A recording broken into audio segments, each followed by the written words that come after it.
தேன்கூடு வாசகர்களுக்கு அன்பின் வணக்கம்.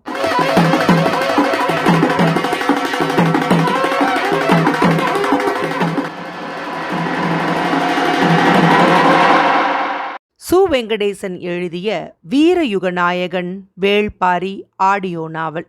தேன்கூட்டிற்காக வாசிப்பது உங்கள் ரே. விஜயலட்சுமி. வீரயுகநாயகன் வேள்பாரி முதல் தொகுதி, பாகம் 1. அத்தியாயம் 15. 2ஆம் நாள் நள்ளிரவுக்கு முன்பே தெய்வவாக்கு விலங்கு மரம் இறங்கி பழத்தை எடுத்தது. முன்புறம் நடப்பது போலவே பின்புறமும் நடப்பது இந்த விலங்கின் இயல்பு. பழம் எடுத்ததும் சில நேரம் திரும்பி நடந்து மரக்கிளையின் மீது ஏறும். சில நேரம் யாரும் தன்னை நெருங்கி விடுவார்களோ என்ற அச்சத்தால் முன்பக்கம் பார்த்தபடியே கால்களை பின்னால் நகர்த்தி போகும். இந்த முறை அப்படித்தான் போனது. அது பின்னால் நடந்து போனால் இரட்டை விளக்கு ஏற்றப்பட வேண்டும் என்பது வழக்கம். மரத்துக்கு முன்பு வைக்கப்பட்டிருந்த தீச்சட்டியில் நெருப்பு எரிந்து கொண்டிருந்தது. எண்ணெயில் முக்கி எடுத்த சிறு மரத்துண்டுகளை கொண்டு வந்து அதில் பக்குவமாக வைத்தனர். குலநாகினியின் கண்கள் அதை பார்த்து கொண்டிருக்க பிற நாகினிகள் அந்த வேலையை செய்தனர். விளக்கில் தீயின் கன அளவு அதிகமாகி தழல் 2 கூறுகளாக பிரிந்து எரிந்தது. தீயின் கன அளவு எவ்வளவு இருக்க வேண்டும் என்பதையும் தழல் எத்தனை கூறுகளாக பிரிய வேண்டும் என்பதையும் அவர்கள் முடிவு செய்தனர். நீர் பாய்ச்சுவதைப் போல தீயையும் கட்டுப்படுத்தி பாய்ச்ச அவர்கள் கற்றிருந்தனர். குலநாகினி பார்த்து கொண்டிருக்க எழும் நெருப்பின் தழல் பல கூறுகளாக பிரிந்து 2 கூறுகளாக நிலை கொண்டது. நேற்றைப் போலவே தெய்வவாக்கு விலங்கு பழம் எடுத்ததும் பாணர் கூட்டம் உள்ளிறங்கும் என எதிர்பார்த்திருந்த கபிலருக்கு சற்றே ஏமாற்றமாக இருந்தது. கூத்து தொடங்க நேரமாகும், வாருங்கள், நாம் இந்த மரத்தை சுற்றி பார்த்துவிட்டு வருவோம் எனச் சொல்லி கபிலரை அழைத்து கொண்டு நடந்தான் பாரி. கொற்றவை நிலை கொண்டிருக்கும் மரக்கூட்டம் பெரும் அடர்த்தி கொண்டது. மனிதனால் உள்நுழைய முடியாத அளவுக்கு பின்னி கிடப்பது. பாரியோடு கபிலர் அந்த மரத்தை சுற்றி நடந்து கொண்டிருந்தார். பந்த வெளிச்சத்தில் ஆங்காங்கே தனித்தனியான வீடுகள் இருப்பது தெரிந்தது. அந்த அடர்ந்த காட்டுக்குள் தனி வீடுகள் ஏன் இருக்கின்றன என கேட்டார் கபிலர். இது ஒரு மரத்து விலங்கு. காலங்காலமாக இந்த ஒரு மரத்தில் மட்டுமே இந்த விலங்கு வாழ்கிறது. வேறு எந்த மரத்திலும் இது ஏறாது. எனவே இந்த இடம் தவிர வேறு எங்கேயும் இந்த விலங்கை நீங்கள் பார்க்க முடியாது. இந்த விலங்கு வேட்டை விலங்குகளுக்கு மிகவும் பிடித்த உணவு. இந்த மரப்புதருக்குள் நுழைந்து இதை எப்படியாவது தின்றுவிட அவை முயல்கின்றன. அதனால்தான் இதை பாதுகாக்க காவற்குடிகள் இங்கு இருக்கின்றனர். பேசிக்கொண்டிருக்கும் போது துடிப்பறையின் ஒலி கேட்கத் தொடங்கியது. வாருங்கள் எனச் சொல்லி வேகமாக முன் நடந்தான் பாரி. செம்பாதேவியின் கதை அது. எனவே ஆடுகளம் முழுவதையும் நிறைத்து ஓர் அழகிய கோலம் போடப்பட்டிருந்தது. பாரியும் கபிலரும் இருக்கையில் வந்து அமர்ந்தனர். அப்போதுதான் தரையை மெழுகி கோலம் போட்டிருந்ததால் சாணத்தின் வாசனை எங்கும் வீசியது. அதன் ஈரம் காயவில்லை. கோலத்தின் நடுவில் வெண்ணெயில் தானியங்களை உருட்டி செய்யப்பட்ட வெண்சாந்து உருண்டை வைக்கப்பட்டிருந்தது. அந்த உருண்டையின் நடுவில் மாட்டின் 2 கொம்புகளை நட்டு வைத்திருந்தனர். வெண்சாந்து உருண்டையின் வாசனை எங்கும் பரவியிருந்தது. கோலத்தின் முன்பு பெண் ஒருத்தி அமர்ந்து உடுக்கை வகையை சேர்ந்த துடிப்பறையை அடிக்கத் தொடங்கினாள். இவர்கள் பாணர்களா என கேட்டார் கபிலர். இல்லை, பரம்பு மக்கள் என்றான் பாரி. துடியின் ஓசை பேராந்தையின் ஓசையைப் போல அச்சத்தை ஏற்படுத்தக்கூடியது. நீருக்குள் பொடி கரைவதைப் போல இருளுக்குள் துடிகரையத் தொடங்கியது. தங்களுக்கென்று பாணர்களற்ற குலம் இவர்களுடையது. அந்த குலப்பெண் செம்பாதேவியின் கதையை தொடங்கினாள். கபிலர் கேள்விப்பட்டிராத கதை இது. ஆதி காலத்தில் மலை மக்களில் ஒரு பிரிவினர் கால்நடைகளை வளர்க்க பழகிய போது மேய்ச்சல் நிலங்களை நோக்கி தந்தரைக்கு இறங்கினர். குறிஞ்சி நிலத்தை விட்டு இறங்கிய 5 குடும்பங்கள் செம்மலையின் அடிவாரத்தில் குடிலமைத்தனர். கால்நடைகளை மேய்த்து பல்கி பெருக்கினர். 5 வகை குடும்பத்தின் குல வழி தழைத்தது. அந்த குலவழியின் வகையை அடிப்படையாக கொண்டு அடையாளங்களை உருவாக்க வேண்டிய தேவை வந்தது. குலத்துக்கு ஒரு வகை என ஐவகையான சூட்டுக்காயங்களை ஆண்கள் தமது வலது தோளிலே உருவாக்கி கொண்டனர். பெண்கள் தங்களுக்கு சூட்டுக்காயங்களை உருவாக்க ஒப்புக்கொள்ளவில்லை. வேறு வழிகளை சிந்தித்தனர். பெண்களே அதற்கு ஒரு முடிவும் கண்டனர்.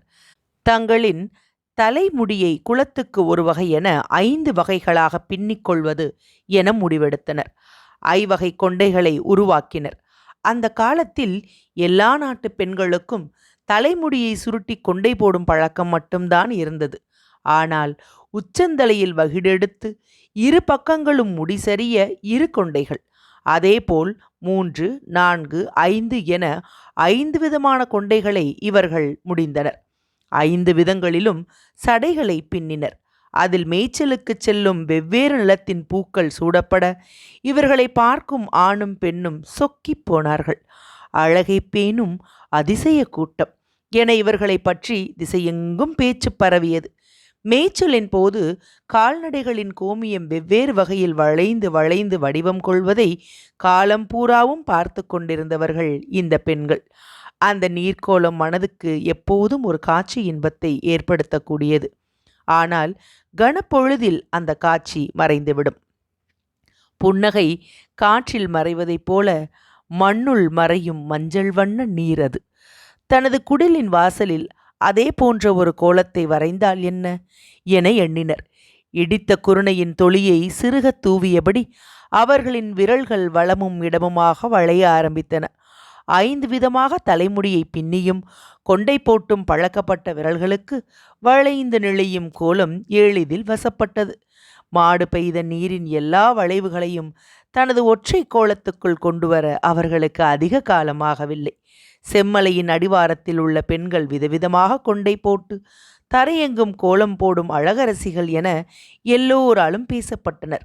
காட்டு வழியிலும் உமணர்களின் காது வழியிலும் இந்த செய்தி எல்லா பகுதிகளுக்கும் பரவியது. இவர்கள் இருக்கும் பகுதிக்கு கோலநாடு என பெயர் உருவாயிற்று. புதிய நாகரிகத்தின் அடையாளமாக செம்மலை மாறியது. இதில் வெளி உலகுக்கு தெரியாத இன்னொன்றும் இருந்தது. 5 குடும்பங்களும் தங்களின் மாடுகளை மேய்ச்சலுக்கு அழைத்து போய்விட்டு வந்து 5 தனித்தனி பட்டியல்தான் அடைக்க வேண்டும். அப்படியென்றால் அவற்றுக்கும் தனித்தனி அடையாளம் தேவை. மாடுகளுக்கு பிற இடங்களில் சூட்டுக்குறி, காது அறுத்த குறிகள் எல்லாம் போடப்பட்டிருப்பதை கேள்விப்பட்டனர். கால்நடைகளே தங்களின் தெய்வம். எனவே அவற்றை துன்புறுத்தாத வழியில் அடையாளமிட விரும்பினர். மூத்த கிழவி ஒருத்தி, இந்த செம்மலையில் இத்தனை வகையான வண்ணக்கற்கள் கிடக்கின்றன, அவற்றை எடுத்து ஒரு குடும்பத்துக்கு ஒரு வண்ணம் என முடிவு செய்யுங்கள். அந்த வண்ணக்கல்லையே அந்த குடும்பத்தின் மாடுகளுக்கும் நெற்றிப்பட்டமாகச் சூட்டுங்கள் என்றாள். அதிலிருந்து 5 வகையான வண்ணக்கற்களை கொண்டு கொம்புகளுக்கு இடையில் கயிறு முடிந்து நெற்றிப்பட்டத்தை உருவாக்கினர். மாடுகள் எந்த நிலையிலும் துன்பப்படக்கூடாது என்பதே இவர்களின் எண்ணமாக இருந்தது. கிடை மாடுகளின் மேல் சிறு பூச்சிகளும் உண்ணிகளும் நிறைந்து கிடந்தன. அவற்றை கொத்தி தின்ன எந்த நேரமும் பறவைகள் அவற்றின் மீதே அமர்ந்திருந்தன. இதை தடுக்க ஒரு வழியை கண்டறிந்தனர். திரட்டப்பட்ட வெண்ணெயில் தானியங்களை கலந்து பெரிய வெண்சாந்து உருண்டைகளை உருவாக்கினர். அந்த உருண்டையை நாணல் கூடையில் வைத்து கிடையின் ஓரம் ஏதாவது ஓரிடத்தில் வைத்துவிட்டால் போதும். பறவைகள் முழுக்க வெண்சாந்து உருண்டையைத்தான் மொய்த்து கிடக்கும். மாடுகளின் பக்கமே போகாது. ஒரு நாள் இரவு வெண்சாந்து உருண்டை வைக்கப்பட்டிருந்த நாணல் கூடையை குடிலுக்குள் வைக்காமல் மறந்து வெளியில் வைத்துவிட்டு தூங்கிவிட்டனர். நாணல் கூடையின் 2 இடுக்குகளில் ஒட்டி இருப்பதை இரவு முழுவதும் பறவைகள் கொத்தி தின்றுள்ளன. காலையில் எழுந்து பார்த்தபோது நாணல் கூடை நார் நாராக உதிர்ந்து கிடந்தது. வெண்சாந்து உருண்டையின் சுவை பறவைகளையே வெறிகொள்ளச் செய்துள்ளது. நாடோடி நாகரிகம் எல்லா உயிர்களையும் தனதாக்கி நேசித்தது. இவர்களின் குலம் தலைமுறை தலைமுறையாக தழைத்து முன்னேறியது. மனிதர்களும் கால்நடைகளும் பல்கி பெருகின. கோல நாட்டினர் பல்வேறு குழுக்களாக ஒவ்வொரு ஆண்டும் முன்பனி காலத்தில் பிரிந்து மேய்ச்சலுக்கு போவார்கள். மீண்டும் முதுவேனில் காலம் முடியும் போது செம்மலைக்கு திரும்புவார்கள். எல்லோரும் கொண்டு வரும் மாடுகள் குடும்ப அடையாளத்தோடு பிரிக்கப்பட்டு கணக்கு வைத்து கொள்ளப்படும். வழக்கம் போல் முன்பணி காலத்தில் கோலநாட்டிலிருந்து மேய்ச்சலுக்காக பல்வேறு திசைகளில் கிடைபோட குழுக்கள் புறப்பட்டு போயின. ஒரு குழு காவிரி ஆற்றின் படுகையில் நகர்ந்தது. 18 குடும்பங்களையும் 200 ஆடுகளையும் கொண்டிருந்தது அந்த கிடை. அந்த கிடையில் சுடர்ந்து ஒளி வீசும் தழல் போல் இருப்பவள் செம்பா. வகிடு எடுத்து இருசடை பின்னிய குடும்பம் அவளுடையது. கோவனின் தோள்கள் மாட்டின் திமிழ் போல் உருத்திரண்டிருக்கும். அவனது வலது தோளில் பொறிக்கப்பட்ட 3 சூட்டு அடையாளத்தின் மீது சிறுவயதில் விரல் வைத்து பார்த்த செம்பா இப்போது இதழ் பதித்து பார்க்கவே ஆசைப்படுகிறாள். கிடையின் முன்னால் நடந்து போகும் கோவனின் நடையை தொடர்ந்து மொத்த ஆடுகளும் நகர்ந்தன. கிடையின் இடது ஓரம் நாணல் கூடை தூக்கி நடக்கும் செம்பாவை சுற்றி பறவை கூட்டம் மிதந்து வந்தது. மாட்டின் காதுகள் விடைத்து ஆட, பறவைகளின் இறக்கைகள் படபடத்து அடிக்க, பசுக்களுக்கும் பறவைகளுக்கும் நடுவில் செழித்து வளர்ந்தது அவர்களின் காதல். கிடைமாடு நடந்து கொண்டிருக்கும் போதே குட்டியை ஈனும். அந்த குட்டியால் உடனடியாக கிடையின் வேகத்துக்கு நடக்க முடியாது. பால் குடிக்கும் நேரம் தவிர பிற நேரத்தில் அதை தோளிலே தூக்கித்தான் நடக்க வேண்டும். கோவன் இளங்குட்டியை தோளில் தூக்கி நடக்க, ஈன்ற பசு அவனை உரசியே நடந்து வந்து குட்டியை நாவால் நக்கி இன்புற்றது. செம்பாவின் கண்கள் அவனையே பார்த்து கொண்டிருந்தன. தோளில் கிடக்கும் இளங்குட்டியின் மீது ஒரு கணம் பொறாமை வந்து விலகியது. மாலையில் மாடுகளை கிடை போட்டு இரவு கஞ்சி குடித்து தங்களின் குடிலுக்கு நடுவில் சிறு கூத்து நிகழ்த்துவர். எல்லோருக்கும் பாடத் தெரியும். ஆள் மாற்றி ஆள் பாடுவர். கிடையில் காவலுக்கு நிற்பவன் கூட எட்டை இருந்தே தனது பாடலை பாடுவான். எல்லோரின் பாடலுக்கும் துடிப்பறை முழங்கி இசை கொடுப்பவன் கோவன்தான். இடதுகை துடியை இழுத்து பிடிக்க, வலதுகை விரல்களால் அதன் வலதுபுறத்தை அடித்து அடித்து தாளம் எழுப்பும் அழகை பார்த்து மகிழ்வாள் செம்பா. அன்று கோவனின் துடி இசை வழக்கத்துக்கு மாறாக துள்ளலோடு இருந்தது. கூத்து முடிந்ததும் எல்லோரும் தங்களின் குடிலுக்கு போக, செம்பா கோவனின் காதருகே போய் சொன்னாள், துடியின் இடப்பக்கம் போலவே நானும் உனது விரல்படாமல் இருக்கிறேன். கோவன் கலங்கி போனான்.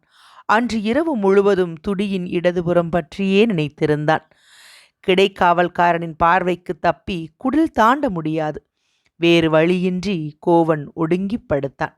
மறுநாள் பக்கத்தில் இருக்கும் ஊருக்கு வெண்ணெய் விற்கப் போனாள் செம்பா. வெண்ணெய் விற்று தானியம் பெற்று வருவது பெண்களின் வேலை. உழவு செழிப்பாக நடந்து கொண்டிருந்த ஊர் அது. 2 தெருக்களை தாண்டும் முன்பே அவள் கொண்டு வந்த வெண்ணெய் விற்று தீர்ந்தது. தானியங்களை பெற்றுக்கொண்டு மர அடிவாரத்தில் காத்திருந்தாள். எதிர்ப்பக்கம் விற்கப் போன அவள் தோழி இன்னும் வரவில்லை. அங்குமிங்குமாக பார்த்து கொண்டிருந்தாள். சற்று தொலைவில் நின்றிருந்த இளைஞன் ஒருவன் தன்னையே பார்த்து கொண்டிருந்ததை அவள் கவனித்தாள். தோழியை கண்கள் தேடிக்கொண்டிருக்க, தன்னை கடந்து போகும் பெரியவரிடம், இந்த ஊரின் பெயர் என்ன என கேட்டாள். உறையூர் என்றார் அவர். பார்த்து கொண்டிருந்தவனை கடந்து தோழி நடந்து வந்தாள். இருவரும் கிடை நோக்கி தானியங்களை தூக்கி கொண்டு நடந்தனர். தானிய முடியை மறுதோளுக்கு மாற்றியபடியே தோழி சொன்னால், உன்னை பார்த்து கொண்டே நின்றவன் இந்த ஊர் குலத்தலைவரின் மகனாம். ஊருக்குள் நுழைந்ததிலிருந்து உன் பின்னால் தான் வந்து கொண்டிருக்கிறானாம். கிள்ளி என அவனை அழைத்தார்கள். புதுவிதமான பெயராக இருக்கிறதே. எதிரிகளின் தலையை கிள்ளி எடுத்ததால் இந்த பெயர் உருவாயிற்று என்று ஒரு மூதாட்டி சொன்னாள். ஆனால் உன்னை பார்த்து கொண்டிருந்த அவனது கண்களும் அதே வேலையைத்தான் செய்தன. அவள் சொல்வதை பொருட்படுத்தாத செம்பா மகிழ்வோடு சொன்னாள், இன்று சிறு சோளம் கிடைத்திருக்கிறது. காரமாட்டு பாலிலிருந்து கடையப்பட்ட இளவெண்ணெயை பிசைந்து சாப்பிட்டால் அப்படி ஒரு சுவை இருக்கும். நினைக்கும் போதே நான் ஊறுகிறது என்றாள். இரவு கஞ்சி குடித்த பிறகு கூத்து முடிந்து எல்லோரும் கலைந்தனர். அன்றைய கிடைக்காவல் முறையில் கோவனும் உண்டு. செம்பா அவனுக்காக சமைத்த கஞ்சியை சிறு கலையத்தில் ஏந்தி குடிலுக்கு பின் காத்திருந்தாள். இருள் நன்றாக அடங்கிய பிறகு குடிலுக்கு பின்புறமாக மறைவாக வந்து சேர்ந்தான் கோவன். அந்த இடமே சுவையால் மணத்து கிடக்க பூத்து நின்றாள் செம்பா. பிசைந்த உணவை ஊட்ட அவன் வாயருகே கையை கொண்டு சென்றபோது நாவால் விரல் தொட்டு வாங்கினான்.